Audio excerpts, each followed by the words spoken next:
let's start. Literally do not know what I'm doing with myself. This is like the third try. Third time's the time or the try, right? Because uh is it the try though? Like I feel like I have it under the wrong category too. Let's see here. Are we live? Are we live? Double checking that this is working. Okay. I see something. I see something. Oh my god, it's working. Yay! All right, awesome. All right, we're good guys. Hey everyone. If you haven't been here before, I am Mel. This is the third time that we're giving this a try because some reason the chat wasn't working before. Hey Soho World, how's it going? Yeah, this is a first for me. So, let's go. So, if you expected agenda, we have no agenda. We're just gonna try this out. Maybe do like 15, 20 minutes. Maybe I'll talk about New York Comic Con, but yeah, let's see how this go. Maybe I'll do more of these. Maybe I will not. I guess I'll share with people on other platforms that I've decided to go live because I did mention it somewhere that I would be trying something new on YouTube. So why not? um,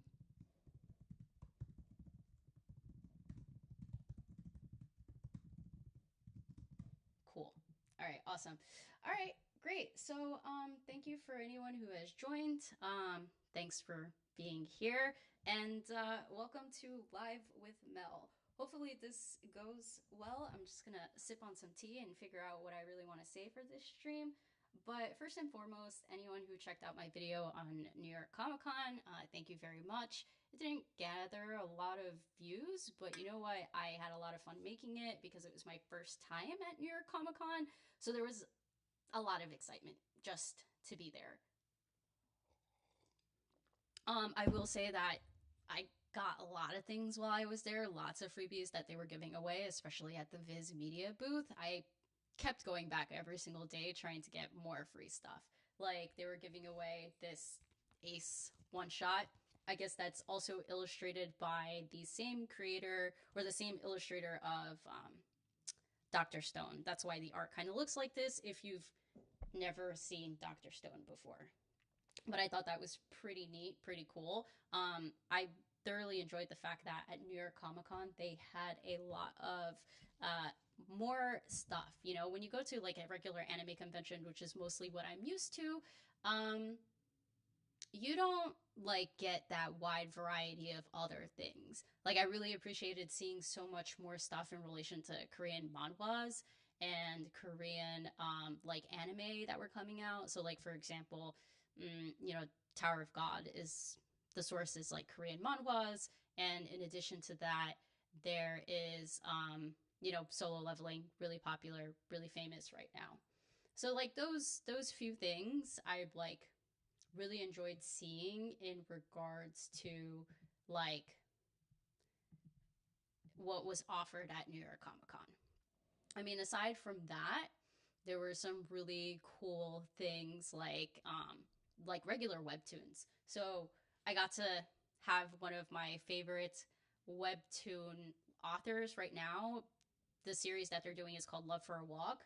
Like this is how it looks like, and I got their autograph. It's a fantastic, wonderful story. I don't know if I'm being too loud or anything like that. I hope somebody would let me know. But this is really cute. Um, I really enjoyed that. I'm gonna love it forever and forever, along with some other stuff. I mean, wow, live streaming is interesting. I will say it's definitely different from your generic walk of creating content. It's not the same thing. It's super duper different, and I'm sorry if my sipping on stuff is ultra ultra loud. Again, so not used to this, so this is like it's like a different world. But maybe I should make these more structured in the future because clearly coming on here doing a live with absolutely zero zero like agenda is kind of crazy. At least for me it's kind of crazy. Like I'm just like, "Oh, what's going on? What's life?" I don't know what you guys want to hear about personally, and when I create just content, it's like, okay, cool, I got you guys. It's structured, it's edited, and it sometimes takes a couple of takes. So if you want to hear the behind the scenes on that, yeah, it takes a couple of takes.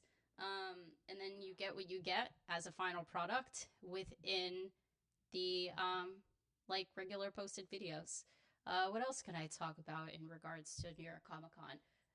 Other free stuff that I got was this Beyblade X thing. First of all, I didn't even know Beyblade had a manga or like story stuff. I was like, this is interesting.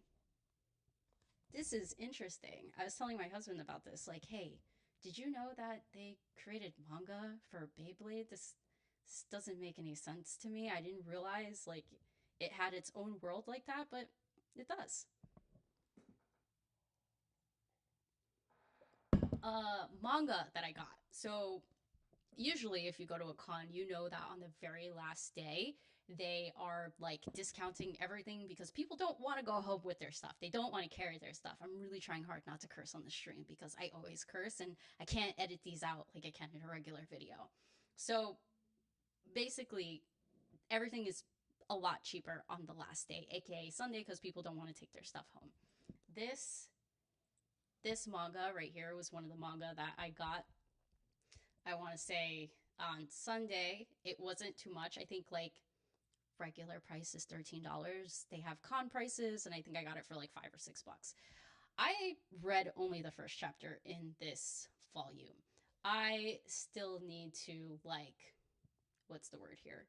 I still need to like read the rest of it. So far, it's a stepbrother, stepsister type of story. So it's interesting, but he's adopted, so it's I don't even know what to say about it. All I know is that he's very unloved. He's a little bit feral. It's high school love, so that's the first thing I'll say. And yeah, I think I just need to check the rest out of it. I don't have any initial impressions, but the cover, the cover is what got me. It really captivated me because I read with my eyes, and the cover tells me that I should get it. Whether the story is actually good is a different story. I'm curious, Harris A, as to what you mean by they should have stopped that series years ago. All right. Anyway, so like another thing that they give away often, and they do this at Anime NYC too, is sometimes Viz Media has this thing called like a manga sampler. This one is the 2024 one. I have the 2022 one. And honestly, like, I'm really excited to read it. A lot of the stuff that I've gotten, I haven't read a single one of them yet. What's the best day to go? I heard somebody say Friday. I mean, that's a really good question. The best day to go to New York Comic Con or any convention really depends on what you want. If you're there for the panels and the cosplay, I feel like most people go like on Saturdays, or most people go like on Friday, Saturday, if it's like a 4 day con like New York Comic Con. If it is like you want to buy stuff, then I highly recommend you go on the very first day when the least amount of people usually go, which is Friday or Thursday. And again, the case of New York Comic Con. But if you don't mind like what's left over, I highly suggest Sunday because you're probably going to get the best deals. There's probably not a lot of free giveaway stuff that's left over either. So it really like depends on what you're trying to get out of your con. But yeah, going back to the manga sampler. So in this manga sampler, there are a couple of different manga that are in here, and this is a great way I feel like for you to be able to like discover new manga. I kind of wish that they like sold these for like a lower price somewhere in store, or like you can acquire them a different way so that people can learn about manga, in a different context and discover them by like having this physical thing. So there's just something about having something physical, you know what I mean? Um, so, like with this one, the stories or the manga that they have in here, and it's usually the first chapter, is Gokura Kugai. I mean, that one, I think it's like the first. Is that the first chapter? Actually, the way that they have this listed is definitely. Okay, here's how it goes. This is how it goes. Oh, they have Magie Lumiere in here. Look at that. I love Magie Lumiere. So, of the ones that are on this list, the ones that I have read are obviously Magie Lumiere and Gokura Kukai. And saying that super slow, so don't mind me. So, like the other stuff that I'm looking forward to reading on this list are obviously One Piece Ace's Story, the manga. I actually don't know. It looks like it's illustrated based on the cover the same way as this, like, one shot manga that they were giving away. Um, I tried to go back to go get more, just to have additional souvenirs, but they have like different free stuff every single day. It's not always the same stuff. So I'm just going to let you know in that regard. Like if you're hoping to get the same things every single day, it's not always going to happen. But anyway, yeah, like I'm looking forward to reading some of the stories. I hope there's like some new manga in here that I can discover. Like this one looks super duper cute. It's called Hirayasumi, and apparently the description for this is at 29 years old, wonderful. We like older character stories. Carefree Hiroto Ikuta doesn't have a girlfriend and a full-time job or a plan for the future, and he couldn't be happier. Hirota's breezy attitude isn't easy for everyone to understand, though. In a world filled with anxiety, confusion, and grief, Hiroto and the people who surround him are all just doing their best to figure out this thing called life. So it sounds like a beautiful slice of life. We all love those. So I'm gonna read that. If it's worth like anybody else's time, I'll let you all know. But so far, this is this is where I'm at with this. Let's see here. I wonder how we're doing on the latency. I can't really like tell at this time. It feels a little bit slow compared to usual. I don't know how many people we have in the stream right now. It looks like we have like 6 people watching. Dope. Thank you everyone who's in the stream right now. I didn't expect anyone to come to this, so I was planning on talking to myself, to be super honest, if you can't tell. So the next story that they have in this is called I Want to End This Love Game. Why do I feel like this is getting an anime? I can't really remember if we're getting an anime for this, but it feels like we're getting an anime. So the story for this is let the games begin. Since childhood, Yukiya Asagi and Miku Sakura have played the love game, where they try to fluster each other with a simple I love you. But after falling in love for real and refusing to admit it, neither of them can afford to lose this battle. Okay, this is definitely giving Kaguya-sama Love is War.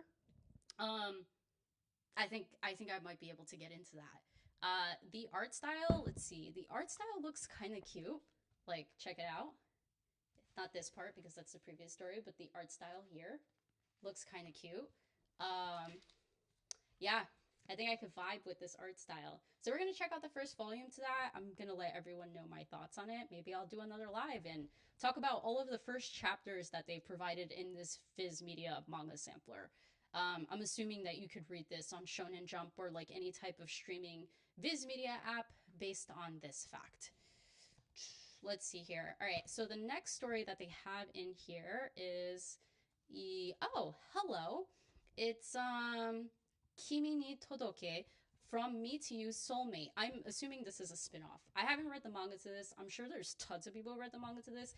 If you have not like read this, there is 3 seasons on Netflix. I just watched the third season and that was like really great. Oh, hey guys.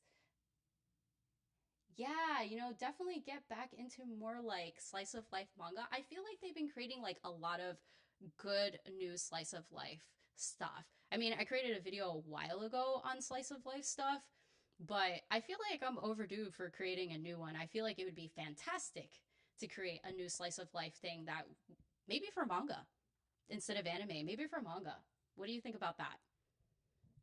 All right, so with this one, I mean, I'm actually really curious as to what this story is about, especially because the anime is ongoing. They just came out with a new season this summer for season 3 after many years of, you know, no new seasons. And I feel like I'll enjoy this since I already enjoy the anime. But I hope maybe somebody can let me know what that story is like. All right, the next one in this is this one. Gokurakugai. Gokurakugai. I gotta say that fast enough for it to make sense. So this one I'm actually reading right now. I don't even know how to explain this, so I'm gonna read the synopsis to you, like a proper good person. So this one says the troubleshooters of Gokurakugai are open for business.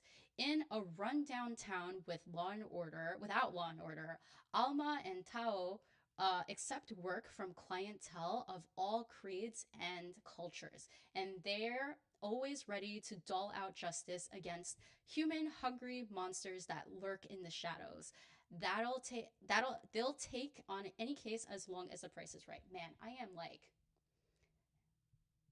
oh, I am more open to read slice of life versus bouncing off anime versions. Okay, I mean, I can understand that, especially because with anime, they don't always continue a lot of slice of life, which is really frustrating. I feel like if we had like a lot of more continuation with slice of life anime, there would there would probably be more slice of life fans. But because a lot of stuff don't continue, you have a good point there in like wanting to read it. So I think I have my next video idea. Maybe not next week, maybe not the week after, but sometime this year. All right, but I've been reading the story. I can't remember how I got put on it, but I'm pretty sure someone on Threads put me on it. I just really like the art style. It's like a little bit, I wouldn't say it's edgy. It's like smooth, but it's like kind of creepy-ish at the same time, and kind of like the violence of it. Unfortunately, or fortunately, because it gives them time to build it out, it comes out monthly. So where I read my manga is mostly on the Manga Plus app. It's completely free. Obviously there's subscription versions of it, but these subscription versions of it, you're able to like come back and reread certain chapters. If you don't subscribe and you choose to use the basic free version package, and this is for people who haven't used Manga Plus before, it is like you can only read like the first three chapters like over and over again, and the latest three chapters until the next chapters subsequently come out. So you're kind of limited in your ability to reread. Let's see here. But yeah, I mean, if this art looks like your vibe, I highly suggest you check it out. You can read it on the Manga Plus app now. There's about 21, 22 chapters, and it comes out at the beginning of every month. All right. Okay. Here comes like one of my favorite stories right now, which is called Maju Lumiere Magical Girls Inc. When I first started reading it, it was called Maju Lumiere Co. Limited, like, company limited. It's like company names. And I want to say that with this story, first, I enjoy it so much because it's about magical girls. And I just finished filming a video on magical girls. So I'm hoping that I can release that this coming week and I don't have to talk about this too much. But in essence, if you watch my fall 2024 video that I released, I think a month ago now, they are like magical girls, but these magical girls are they're working adults. As you can tell, they got like working outfits on. This whole story is about like also capitalism and startups and how bigger companies beat out smaller companies, corruption and capitalism overall. I find it really fascinating being an adult, and then they take like this very nostalgic thing like magical girls. They continue to use all of those like transformations, and I was surprised with the animations. I've seen the animations in the like manga, but they really went all the way. Like it's giving Sailor Moon vibes. Yes, Baji Lumiere has been so fantastic, and it sucks that it's on Prime because I feel like not as many people know to check it out because it's sitting on Prime somewhere. And it's like, damn, this anime deserves a little bit more attention. I think it's only getting 12 episodes, unfortunately. I wish it could get more so that we can see some of the other magical girl companies, but I highly. Ooh, Mecha Ballbuster. Okay, I'll check that one out. I mean, look, I'm happy to continue to add to my watch list or my read list, but it just continues to get infinitely longer. And I need to start, I think I need to give somebody like my read and my watch list, or I can just give my read and my watch list to all of you, and you could help me prioritize so I can start doing things a little bit faster. Okay. But yeah, Modular Mirror is absolutely fantastic. It's a great story. I love the animation. Have you noticed, for those of you who are watching Modular Mirror, have you noticed that Kana, who's the girl with the pigtails, Her transformation is very reminiscent of like Sailor Moon's transformation, especially since she has like the little berets or the little ties on her hair and she has two pigtails. I found that like super cool. Yeah, so Puella Magi Madoka Magica is on my current list. I wanted to watch it before I did my like Magical Girl video so I could have more examples. I didn't have the time unfortunately, but it's currently on my watch list. Like it's queued up kind of on Crunchyroll and that my intention is to watch that because I feel like I've re-entered my Magical Girl era. Damn, this stuff really makes you thirsty. Just like talking and talking and talking. Yeah, David, you're totally right. This is the hard life of being an anime fan. It's absolutely beautiful because we get to enjoy all this wonderful content, but it's also like very miserable because I feel like there is going to be an endless number of anime for me to watch and I don't think I have enough lives for that. All right. Well, yeah. Anyway, you can also read this on Manga Plus, straight up, totally free. So if Maju Lumiere like ends with its 12 episodes and doesn't get more, like check it out. Like it's still nice in the manga. Like look at that transformation. This is Koshigaya-san, Hitomi. She looks absolutely fantastic here. And they do try their best to like illustrate the beauty of these transformations. I think they did such a fantastic job in the manga that I really didn't expect them to really go all out on the production of the transformations in the anime. Like the way she just like coyly poses when she's transforming, I think was absolutely like chef's kiss touch. All right. What do we have next in this? All right. So this next one is called "My Name Is Shingo," the perfect edition. This is giving like thriller horror stuff, based on just like how it looks so far. On this side, if I can, position it correctly. This side, this side. There we go. So it says when an industrial robot named Monroe begins to work at his father's factory, Satoru is fascinated. As he and his friend Marin spend more time with Monroe, they start to suspect there's more to the machine than anyone realizes. But neither children nor adults are prepared for Monroe's violent awakening into consciousness. Wow. Okay, so this sounds like AI gone awry. What a perfect time for the era that we're currently in with all this AI madness, right? Um, I I kind of like the art. It's very dark. It's giving dark and moody. This is definitely giving like suspense. Ooh, it's kind of neat. Isn't the art style a little bit different? I like it. I think I will be very interested in this. It's giving like a little bit like that old school type of like design look. I don't know if I'm correct in saying that, but it's different. I think it'll be interesting. This is not normally my cup of tea. I don't do horror, I don't do thrillers. For those of you who know me well, or I've talked about quite a bit on other people's lives or in my Instagram stories, if you follow me there, horror is not for me. Please don't recommend horrors. I'm okay with the thriller here and there. My limit is, Tokyo Ghoul. Like watching ghouls eat each other was the limit for me. Maybe even beyond the limit. And this next one looks super cute. It's called Tokyo These Days. I like the bird that they have here. Super, like, damn, I can't.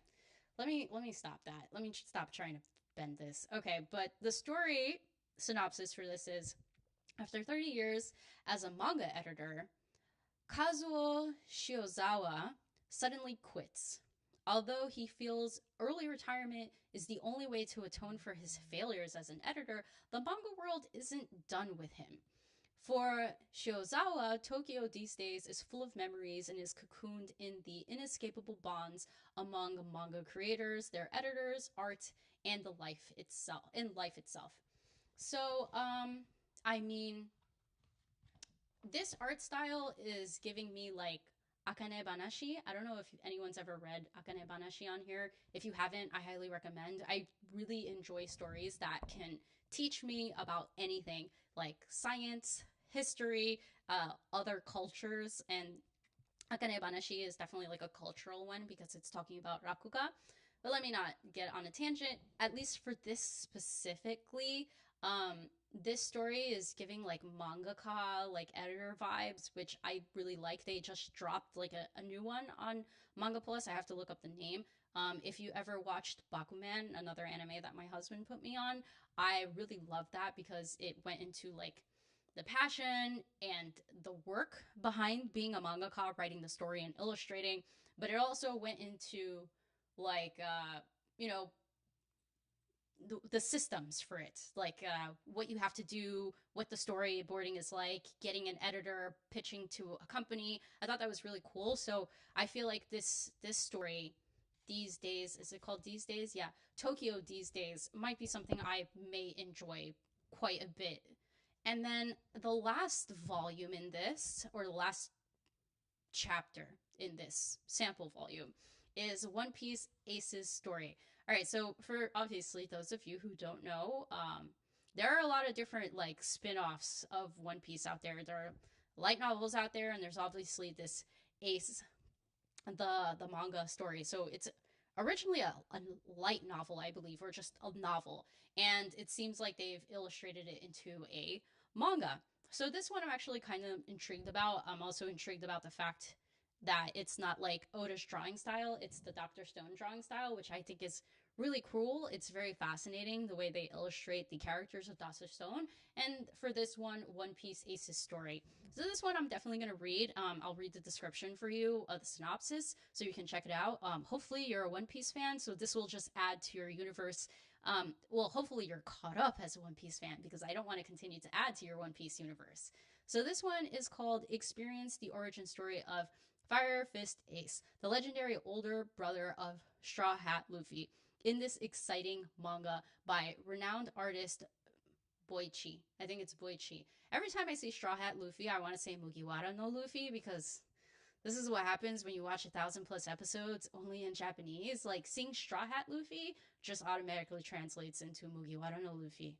Anyway, so adventure along with Ace as he gathers a loyal crew of like-minded buccaneers, including Mastus, Mihal, Skull, and the wild Katatsu, and forms the Spade Pirates. Witness the power of the Devil Fruit as it bestows Fire Fist's fearsome punching power. Uh, Piratical feats abound as Ace and his Spade Pirates head towards the New World and the dreaded Captain Whitebeard. Um, yeah, it really is amazing to see Boichi, what he's done, like first Dr. Stone and now like being able to draw out Ace's story. I don't actually know how many manga chapters, not chapters, but like actually let's just look that up real quick cuz I'm really curious now. So obviously it's a light novel. As for the manga itself, how many manga volumes are there? I think that's the best question, right?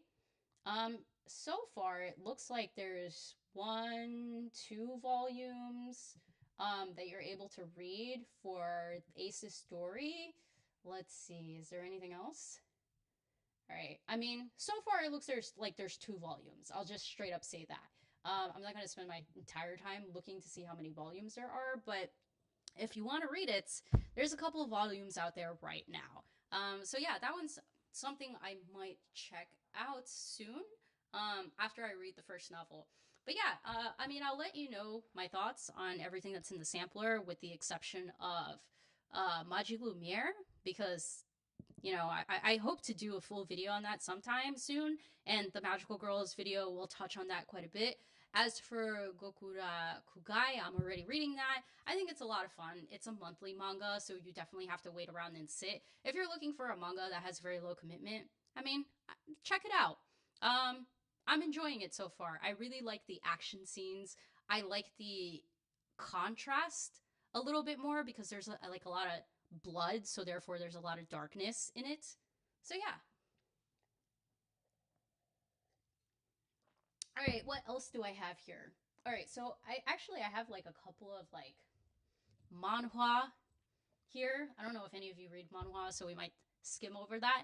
But this was another, I believe this is a novel. this is the first novel I've ever bought. This is probably the first novel I'm ever going to read when it comes to like Japanese light novels or Japanese novels or manhwas or like Korean novels. This one just really captivated my eyes, and the description really got me. So this is called Even a Replica Can Fall in Love. And I'm assuming this has to do with clones or androids or AI, something like that. So on the back it says her face may be Sunao's, but her feelings are her own. So when Sunao is sick or has a test to take or simply doesn't feel like going out, I take her place. I'm her replica, her stand-in. My purpose is to help her to do whatever she asks and nothing more. But when I fall in love, everything changes. I start putting my hair half up so the boy I like knows it's me and spend time with him as myself. I'm her replica and everything I have is borrowed, but my heart is mine alone. So, I mean, that description like really captivated me. I thought it sounded like my cup of tea. I guess it's a light novel because there's pictures in here. I had to learn what made a light novel, and it's the fact that they sometimes have, illustrations along with the words. So yeah, I mean, I'm really looking forward to this one. This sounds like a romance that I could get behind. I actually don't know if this is like the full book. I guess it's not because there's like a one on it, so there must be more. So it sounds like I have something else to commit myself to. But as I mentioned, a lot of what I'm showing here, I haven't read a single one of them yet. Even though it's been like 2 weeks since New York Comic Con, normally I'd sit down and breeze through everything, but yeah, I don't know what's with me this time. All right, this one is a manhwa. This is on the Webtoons app because I've seen it many times. They were giving this out for free on Sunday because a Korean manhwa booth didn't want to take all their stuff home. So here we are. I have volume 3. My friend got volume 2. We're going to swap after we both read volume 1. I don't know how that's going to work, but it's going to work. But yeah, one thing I love about Korean manhwas is that everything's in color. Everything is in color. Not that I don't love black and white, and not that I don't love the art of manga, which is it just being in black and white. So you really have a lot to imagine until they come out with like color volume covers so that you can know what the color schematics of the characters are.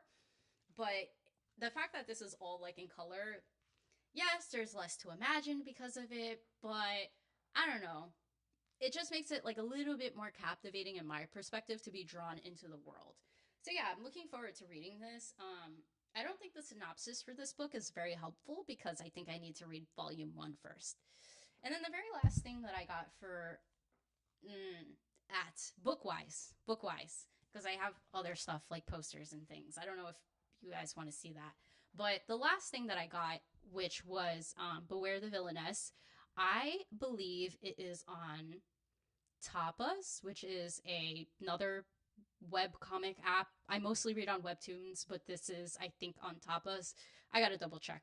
But this is the first time I've heard of the story. It really captivated me because of the synopsis, and I will read that synopsis to you in a minute. But I liked the concept. And again, colors. So this one is called Beware the Villainess. It says red flags everywhere. You know what a red flag is, right? Just red flag characters, red flag people you don't want to, be around or don't want to be near or you shouldn't be near. So it says when a college student wakes up in the body of Melissa Fodebrat, the villainess of a cliche romance novel, she is determined to cast aside her original world and live a quiet life in luxury. But why are all the men in this novel trash? A sleazebag crown prince, a stalker sniper, a crazed werewolf, and an obsessive merchant. Melissa can't just stand by and watch the innocent heroine suffer at the hands of these degenerates. Scummy love interests be gone, this story is getting a rewrite. Yeah. So, I'm actually really looking forward to this one because it sounds like, so she's not the main character, obviously. She is the villainess, and she just wanted to chill. She was like, "You guys, I don't want to do this villainess thing. This thing is always hard in every single story. Like, if you ever read any of those reincarnation stories or the very popular genre of anime where there's a villainess, and in every single one of those stories, these villainesses are destined to die, right? So I think that for this specifically, her being like, I don't want any part of this is fantastic. But then when she sees the main character is like set up with trash men or just probably has poor taste. I've yet to read it, so we have to see. Probably has poor taste in men. She decides to intervene in hopes that she doesn't end up with a craptastic love partner. Because who really wants that, right? So I like her so far. She's cool people. So I'm gonna read that. I'm gonna check that out. I don't know if I'll be sharing that, especially because it's a manhwa. I mean, I'm sharing it now, which I guess you could say is a little bit weird because I don't really talk about Korean manhwa on here unless it's getting an anime. If you saw like my video from a few weeks ago on Omniscient Reader's Viewpoint, which I mispronounced throughout the entire video, I am so sorry, people. That one's getting an anime. As to when it's getting an anime, there is no word yet. But we're supposed to be getting an anime on that. I really love it. It's really exciting. If you want to know more about it, you could give it a watch because it's really great. I don't know if I should I describe it on here? I mean, I guess why not? So Omniscient Reader's Viewpoint, you can read it on Webtoons as well for free. There's over 200 chapters, so there's a lot of substance to it. But basically, it's about this guy who's in his late 20s. He's kind of had like a hard time growing up, like with lots of bullying, uh, difficult household, and he doesn't necessarily like have the best job. He has a hard time landing like a proper full-time job. I think he's working like a contract role. Life's just hard. And then one day he hops on the train. He's reading this book, this web novel called Three Ways to Survive an Apocalypse. And I think the short acronym for it is TWSA. This thing has 3,149 chapters, okay? He's been reading it for over 10 years, and this story has been like his salvation from escaping all of his misery. But that one day that he's reading it, so basically the prologue in chapter one, they're like, okay, this is the last chapter, this is the epilogue, we're done. And he's like, seriously, we're done? It didn't seem like he was totally satisfied with the ending of the story.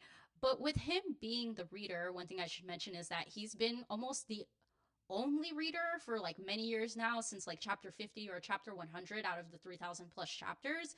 And the author of the web novel decides to send him a note back after he comments saying like, hey, I'm happy that you finished the series. Thank you for creating this series. I really loved it. Yada, yada. Great. So he sends him a message back, the author, to the main character, whose name is Kim Dokcha, or Dokcha Kim, if we're gonna westernize the way it's pronounced, like first name, last name. Last name's Kim, first name is Dokcha.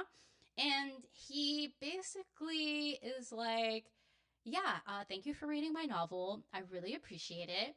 Uh, you know, as someone who has been reading with me for a very long time, I'd like to thank you by giving you the whole manuscript of this entire web novel. And he's like, okay, interesting. So he gets an email from him 5 minutes before 7 o'clock, and he says, yeah, here's the thing. This web novel is also going to become paid content after this.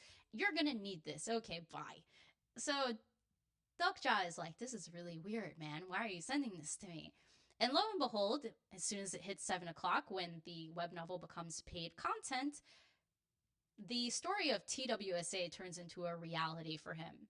So now the apocalypse has come to planet Earth that Dokcha lives on, and he becomes overpowered in the sense that he knows everything that happens in the story. I mean, you could watch the rest of the video on more, or you could start reading it yourself, but I highly recommend it. It's like really witty, it's very creative. It uses a lot of like literary stuff as like abilities within the story, which I thought was really cool because Dokja is a reader. That's why the title is called Omniscient Reader's Viewpoint. He knows the entire story. There's also something really interesting about Dokja. Dokja in Korean translates in two different ways. It translates into only child, like the only one, and then it also translates into reader. So it has a couple of meanings, which is both him. He's the only reader of this story. So I thought Very cool. That's getting an anime, so keep an eye out for it if you want to read it. 200 plus chapters. There's actually also a web novel for it, which I am currently looking for. I want to read the web novel, but the web novel doesn't have like an official publisher for the English translation.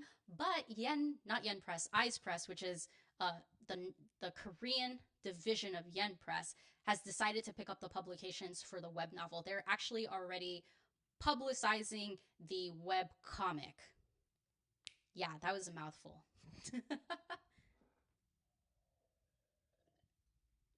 All right. I mean, we've been doing this stream for like how long now? We've been doing this for where's the time? Where's the time? For like almost 40 minutes now, which I didn't expect. I said I'd come on here for maybe like 20 minutes. But we've been here for like 40 minutes. Hopefully you guys have been enjoying this random stream because it's been everything but structured. It's been super random. So I hope you've been enjoying it. Thank you to the 6 people that's in here right now. Is it six, 5 or 6 people that are in here right now? I didn't think anybody would come, like I mentioned at the beginning of the stream, so I really appreciate it. I mean, I don't have anything to add. I think I might end the stream soon because I didn't have anything planned. I fully anticipated coming on here and need more streams. Oh, thank you. I mean, I'll do more. I mean, I think I need to figure out what I want to do stream wise. If anybody is interested in any specific topics on streams, definitely throw them my way. You could message me on Instagram. You could like hit me up on threads. You can also email me. Like, oh, thanks. I appreciate that. Yeah, I mean, I'm assuming you all have been subscribers or are subscribers of my channel. So you know that we live for information here. We try to be as informative as possible by, providing as much information as we can. Wow, that sounds really redundant. Someone please stop me.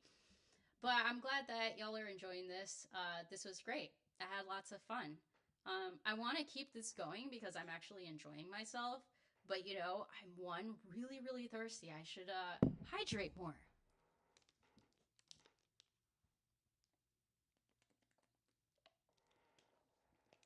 And two, I should have a topic for next time. As to what I want to talk about next time, maybe I can bring another manga that I'm reading, or we could talk about fall anime. Actually, shall we talk about fall anime? I'd love to. I'd love to talk about fall anime. I mean, first of all, what's everyone enjoying this fall? Obviously, my favorite right now is Dandadan. Dandadan has been fantastic. If you're not watching Dandadan, I highly suggest you check out Dandadan. It's just this really quirky show. Sorry. Really quirky, super crazy. I love it so much. I will praise it forever and ever. Ever since I picked up the manga, I just can't stop reading it. Um, I'm just gonna keep pushing the Dan Dan agenda.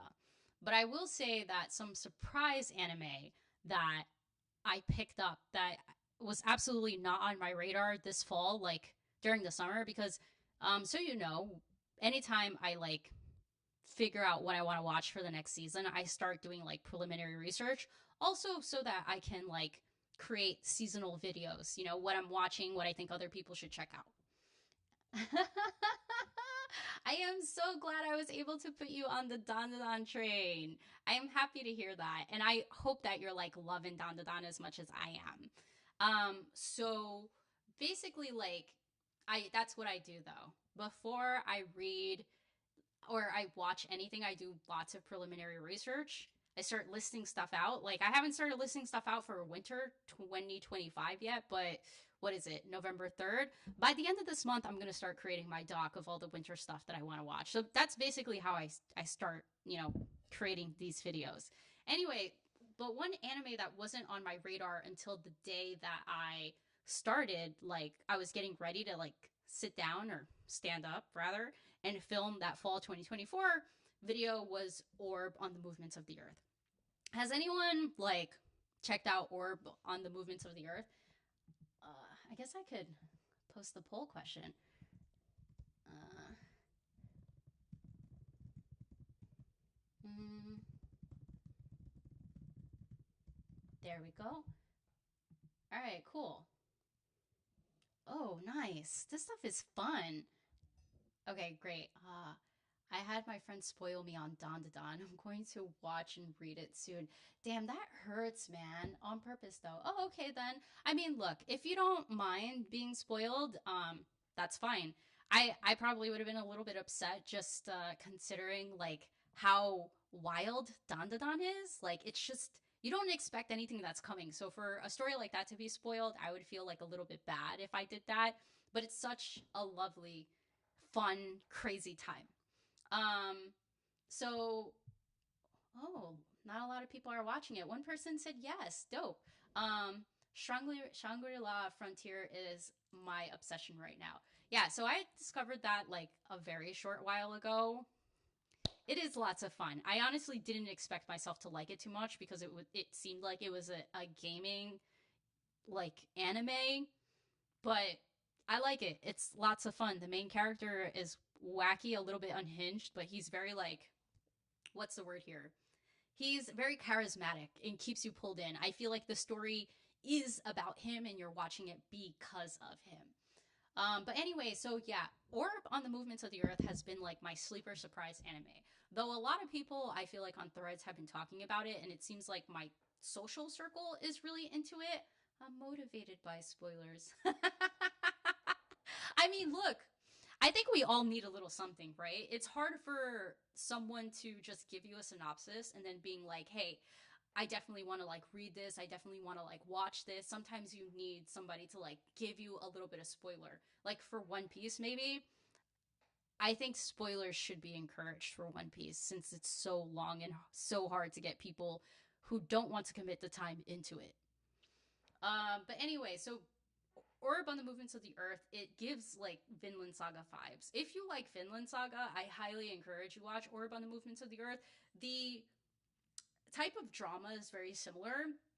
The level of violence is definitely not the same, but it's like a little bit historical in some sense because it's around the 15th century where people were discovering that the sun does not revolve around the earth, but rather the earth revolves around the sun. So it was like geocentrism versus heliocentrism. I hope I'm saying those correctly. That's on Netflix. I love the drama of it.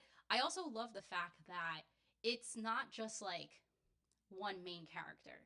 It's a couple of different stories and different iterations over like years of time.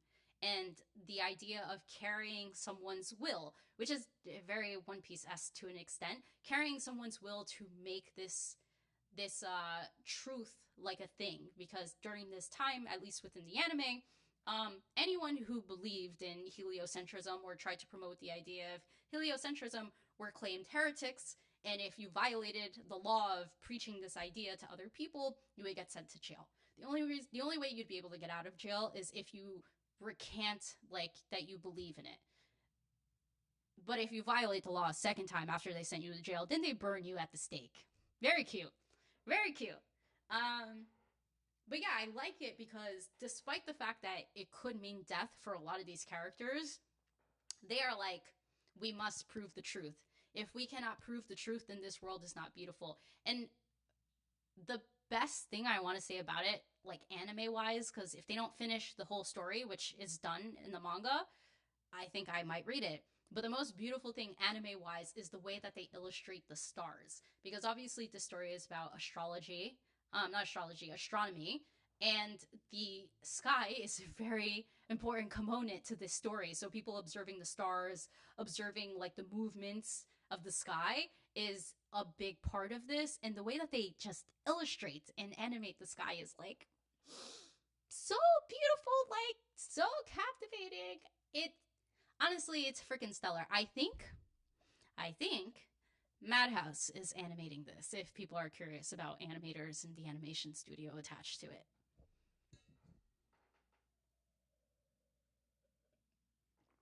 But yeah, that one has been a sleeper anime for me. I have really been loving that one so much. Maybe next time I should create like some visuals so you all could know what I'm talking about in this instance.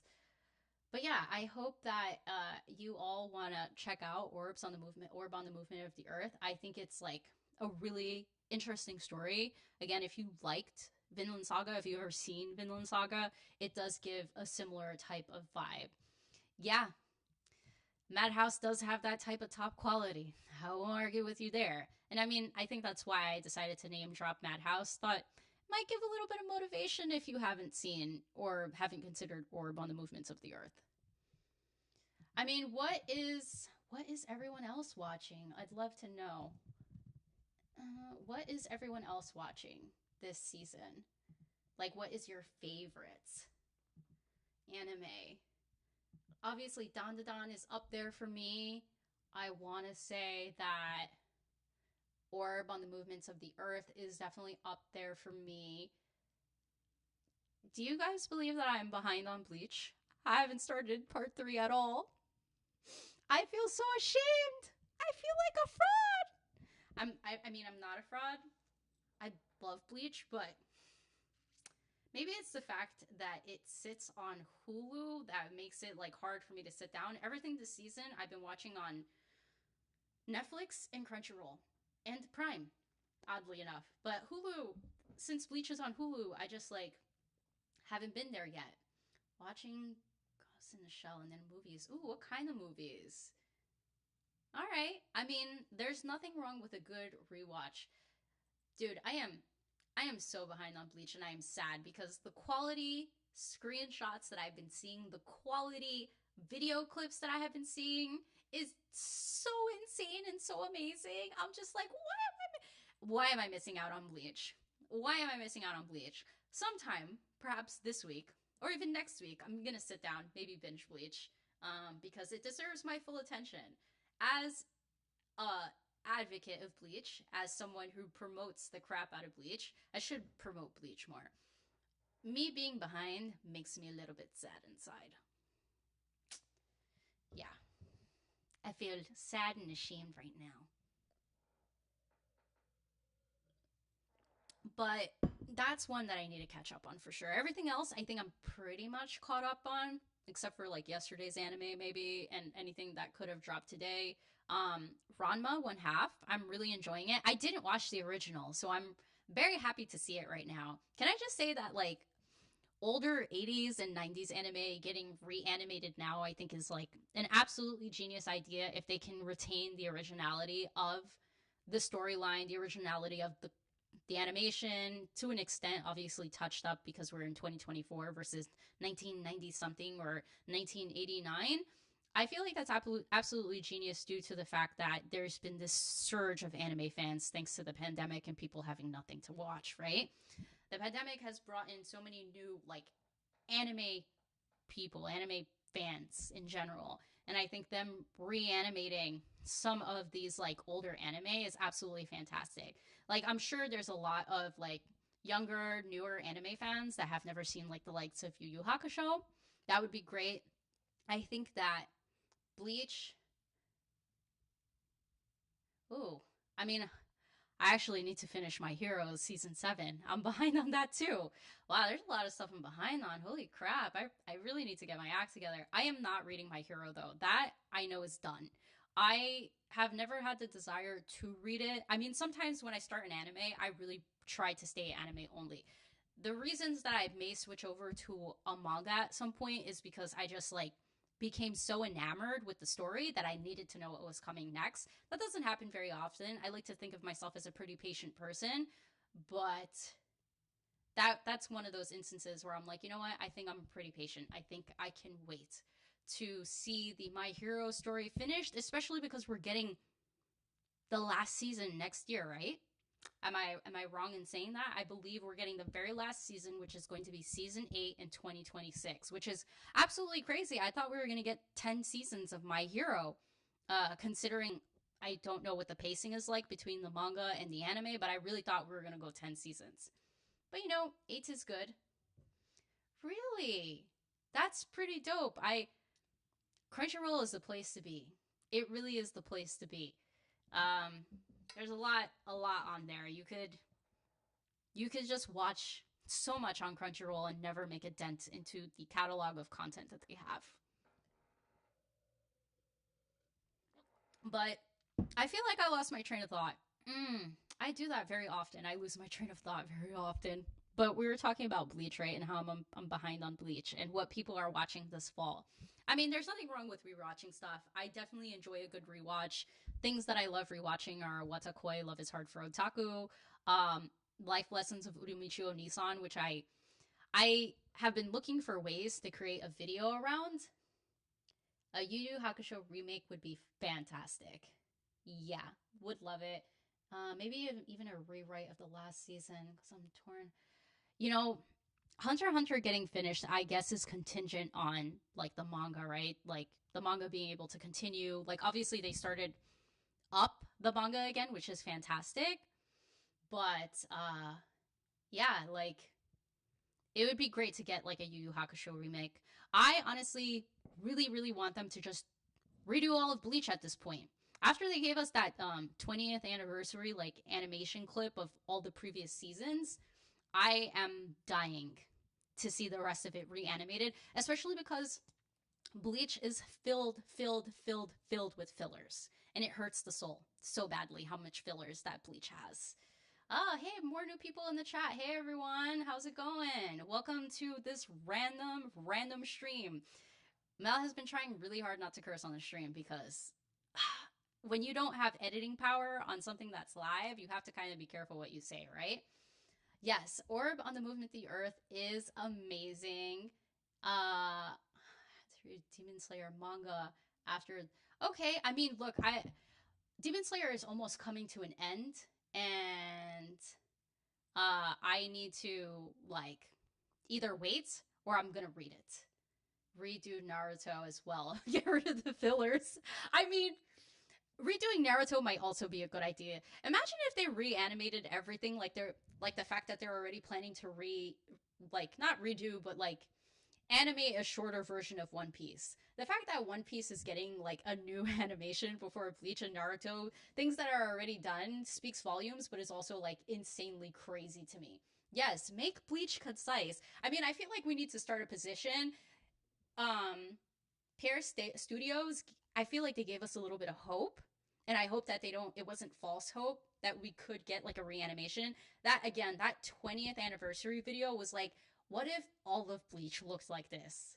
Not that I didn't like, I wasn't okay with the animation back then. For 2004, I was cool with it. You know, it's part of what made Bleach at the time.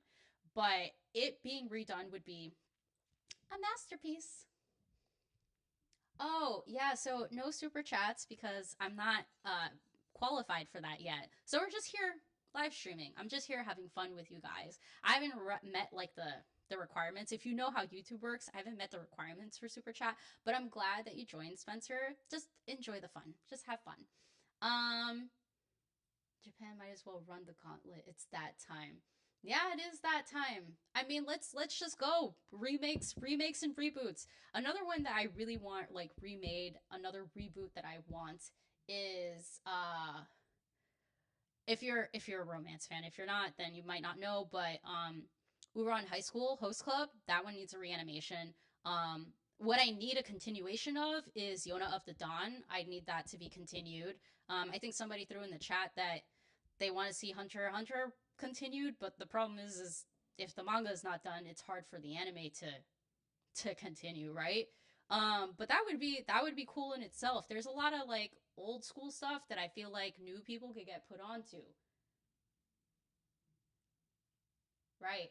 Yeah, absolutely. I agree with you, B10s. Like I think they have a real moneymaker here if they could like redo older anime. I think they would like pull in a lot of new audiences, and I feel like we could pare back on the oversaturated like genres, right? Isekai is like a little bit too much, but that started to dwindle down. Hopefully, like the villainess stories don't start to overload, which I guess is another version of Isekai. It's a little bit too much. I don't know. So Gasoline is like, I don't know how I feel about remakes for anime. I mean, it would be cool, but that 90s aesthetic is so classic.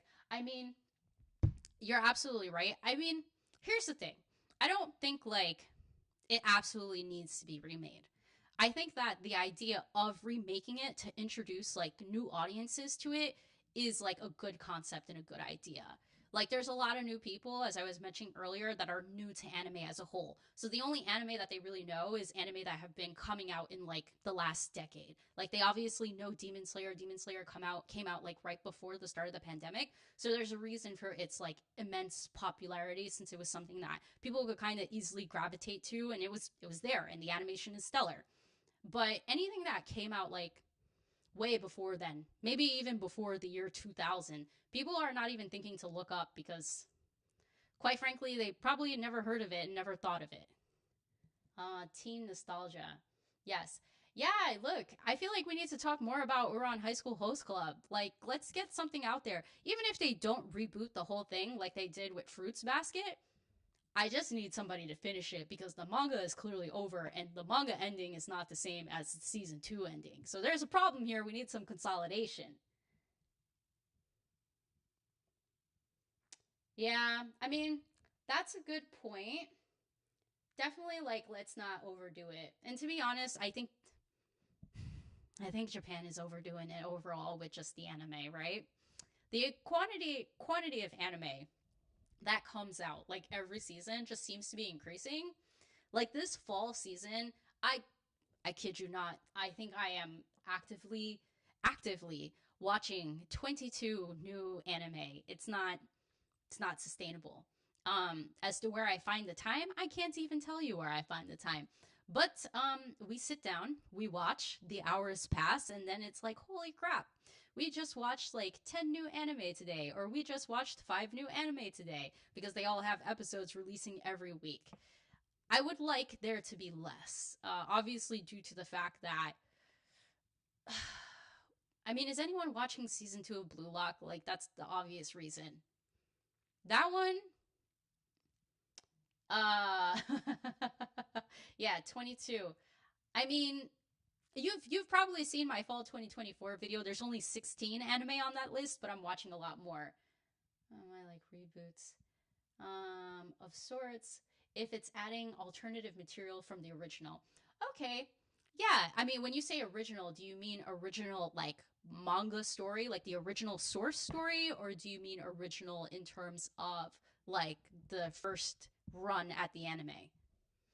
I think that's like the question we all need to ask when it comes to these reboots or these reproductions of older anime, right?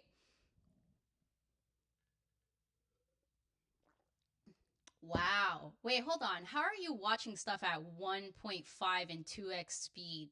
I'm assuming you're not watching like subbed because I can't read at that speed. If you're watching it dubbed, then I think like you might be okay.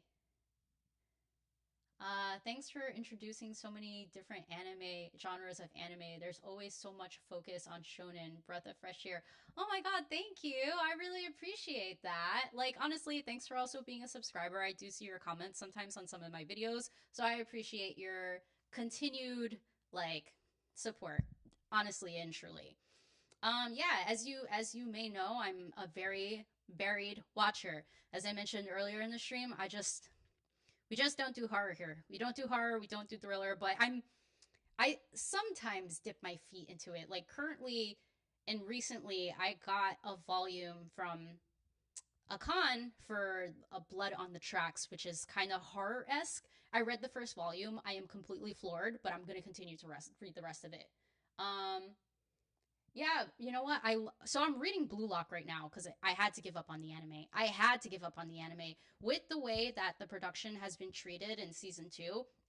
There's clearly no regard for the animators. There's clearly no regard for their work, no respect, and they don't give them proper deadlines to accomplish something. Just the fact that they released Blue Lock Nagi like this summer, and then they were expected to release, or was it earlier in the spring, and then they were expected to release in the fall season 2 is not practical. It's not real. Like no one can work that hard on the salaries and the hours that they do. So the fact that Blue Lock season 2 looks the way that it does really really like hurts my soul because I like feel bad for these animators that put so much work in.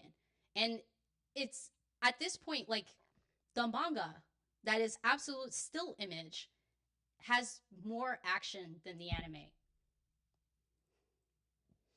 Um the first run of the anime, but it's also be alternative the manga. It would depend on how the first run is different from the manga. I mean, that's a good point, Gasoline. Like, I think like what they're doing with Bleach, Thousand Year Blood War, they're adding like substance to the anime that's not in the manga, which like I love.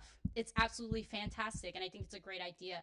I mean, I would think that's the perk and the idea of making anime. Because if you read the manga and then you decide to watch the anime, like it's cool being able to see like black and white in color, being able to hear the sounds of characters, and being able to like see things in motion. But it's another thing for them to add context like between panels that you can't see in the manga, like added on into like the anime. I feel like that gives anime so much more substance, and then it makes it like greater than one is supposed to expect.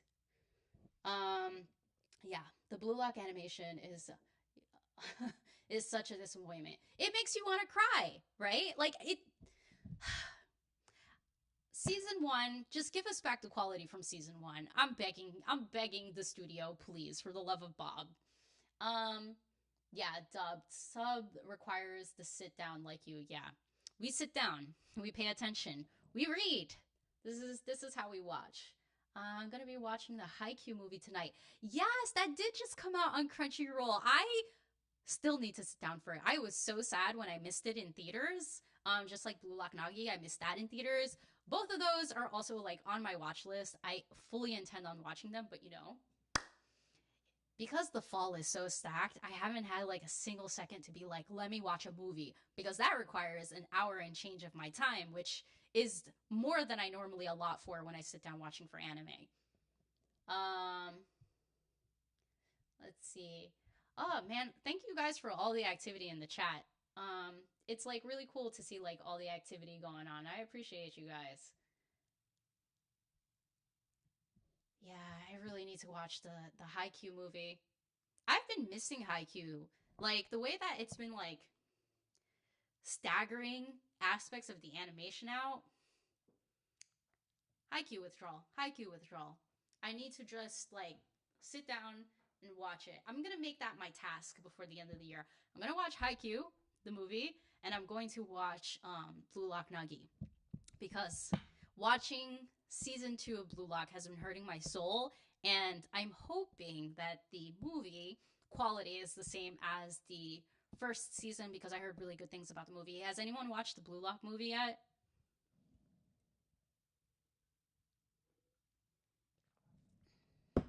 Um, the animation for Haikyuu is incredible, especially certain sequences. I mean, I've always liked the animation for Haikyuu. Uh, I mean, this is what makes me appreciate sports anime in general.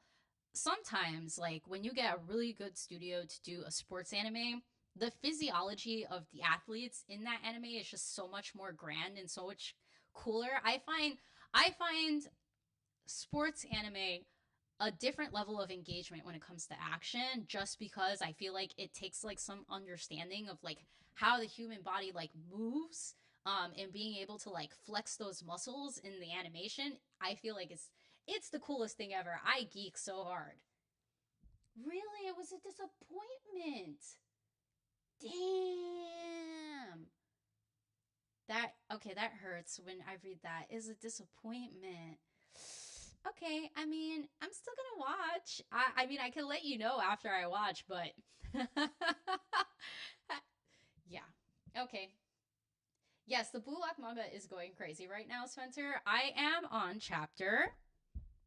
on chapter 250. I am almost caught up because there's 281 chapters last I checked. I'm almost there. So by the time I'm caught up, there's going to be a Blue Lock video because I it is like my favorite sports manga because this is probably the only sports manga I've read, unfortunately. But I'm really enjoying the story just because one, I spent many years playing soccer when I was younger. Two, I watched soccer a lot before. I don't really watch it as much anymore. So it hits like in a different way when you're watching a sports anime on a sport that you have partaken in or enjoyed. And I just love like the mental aspect that goes into Blue Lock. It's really fascinating because sometimes being an athlete, it's like 50% up here, or do you want to say it's like 60 to 70% up here and then the rest is just like work?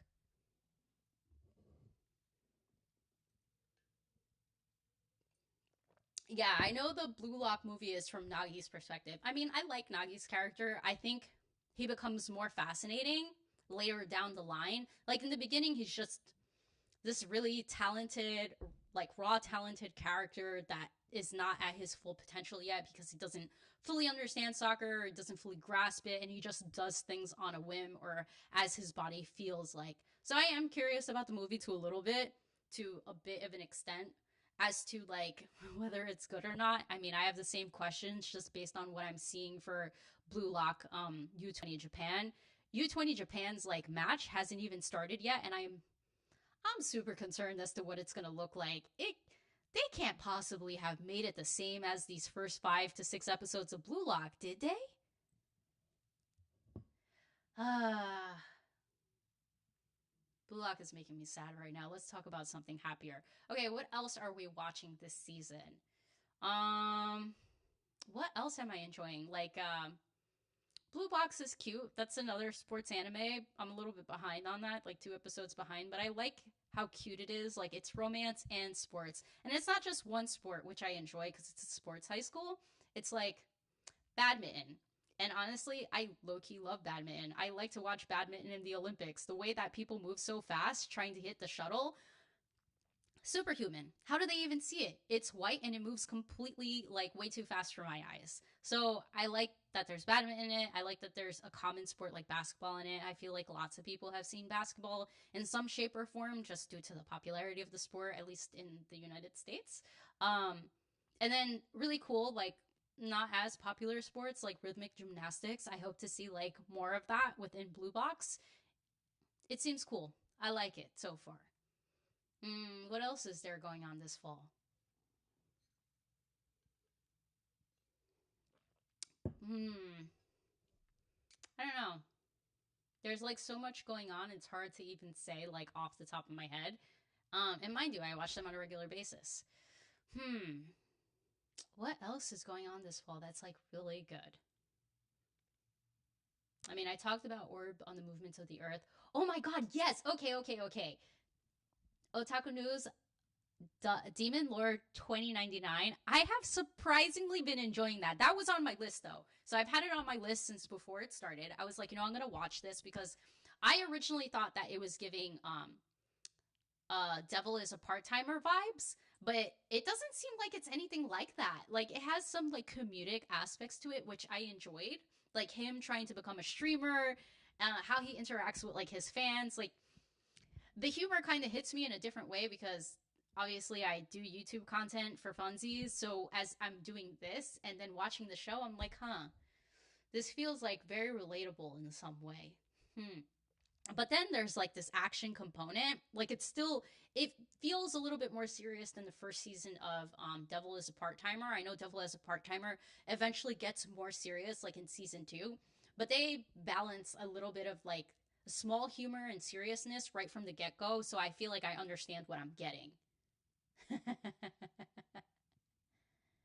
Yeah, Demon Lord. So Demon Lord 2099, that's on Crunchyroll. Like you can watch it now. I believe it drops on Saturdays. There's about I want to say 4 episodes at this point. It dropped a little bit later than some other anime. I think it's a solid one. It's kind of fun. Demon Lord that's trying to conquer the world, and unfortunately he wakes up like I don't know, like centuries, hundreds and hundreds of years later. And it's one, I like the setting. It's in 2099, so it's like in this cyberpunk tech future. He's not able to adjust to the technology that well due to reasons that are explained in the first video. His abilities are limited, and also the way that they explain his power is kind of fascinating. He has lost all his demon lord abilities because no one believes in him. So he has to find a way to get new believers, and he has to find a way to get people like to remember him. So he has to go through these certain things in order for him to attain his power again and conquer the new world within 2099. I think it's a fun story. I didn't expect the like level of action and the humor to be blended so well. Ooh. Ooh. Why are we talking about To Your Eternity? Oh man. Oh, Spencer, you're watching To Your Eternity. So, Yeah. I mean, I don't know how many of you have watched To Your Eternity in here. Um, so I don't want to really spoil anything. I've been wanting to create a video on To Your Eternity, except I didn't want to just do a review on it. I wanted to talk about like grief because To Your Eternity is about grief. If you don't know the story behind To Your Eternity, the mangaka, like the author for the story of To Your Eternity, they created To Your Eternity as a means of them coping with their mom passing away or their grandmother passing away. I can't remember who it was exactly, but they created To Your Eternity as a means of them dealing with grief. The backstory to it like adds to like the context of the anime story, and it makes it so much sadder. Yes, I am watching Solo Leveling coming out in January. I actually have read like the whole story of Solo Leveling. If you didn't know, there's also a sequel to Solo Leveling that they're going to eventually start publishing in English. I don't know when, sometime maybe this year or next year. I think it's in Tapa's Tunes. Can't remember what it's called. It's going to be on some app. But basically, there's a sequel to Solo Leveling. It's called Solo Leveling Ragnarok. But obviously, if you're watching the anime only, wait till they finish the anime before you read that. But if you want to read it, you can read it because the story is complete. Okay, thank you. See, I wasn't sure if it was the grandmother or if it was her mother. But yeah, I love the fact that it was like a means of them like dealing with their grief, so they created that story. And after I learned that, it just made all the moments in To Your Eternity and like what To Your Eternity essentially resembles like so much more meaningful, even though I don't know the creator. Cyberpunk is slowly becoming my favorite aesthetic. Maybe it's the neon. Yeah, I feel like cyberpunk is a vibe. Also, like the fashion for it, it's really fun. Like when you watch it, I feel like it is an aesthetic. So if you like that aesthetic, I think check out like Demon Lord 2099. I think you will have a fun time.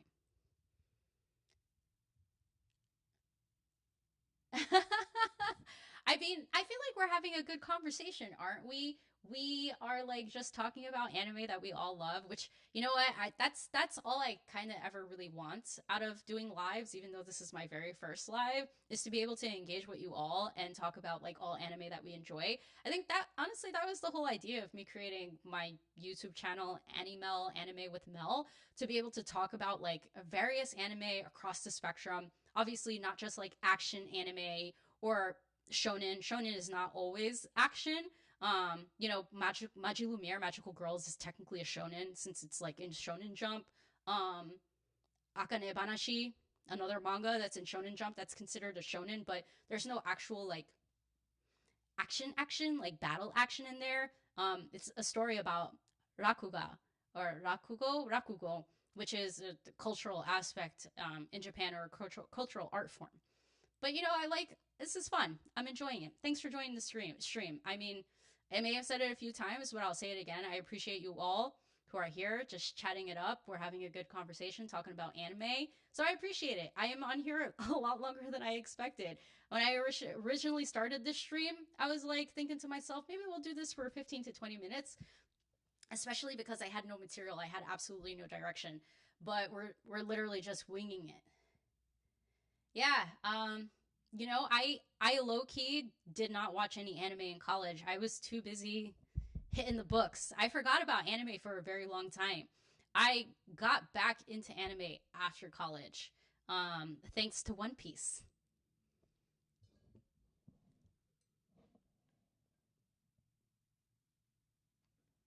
I'm actually almost out of tea. When I started this stream, the tea was here and it was really, really hot. And now it's like right here. And I can't even say it's lukewarm. It's like iced green tea at this point.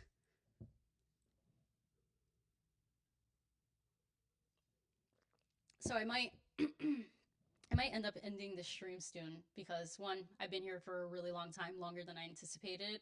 And two, I mean, I'm running out of things to talk about. We talked a lot about fall anime. We talked a lot about, other stuff like New York Comic Con a little bit, stuff that I got there. We talked about potential remakes that we'd love to see. I feel like a lot of the chatter around remakes, I've seen like the same consensus like everywhere. People want to see Yu Hakusho reanimated. People want to see like Bleach reanimated. People want to see like Uran reanimated, especially since Fruits Basket got the treatment.